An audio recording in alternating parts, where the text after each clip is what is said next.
wanni harka namaa jiru waan tokko namni si godhuu hin danda'u waan rabbiin siin godhu.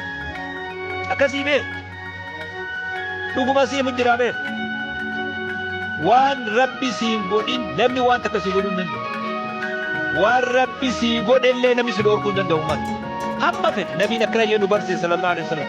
Duniyaan guutuu yoo wal geesse waan rabbi si dhorke sii kennuu hin dandeessu. Duniyaan guutuu yoo wal geesse waan rabbi sii kenni sii kennuu hin dandeessu.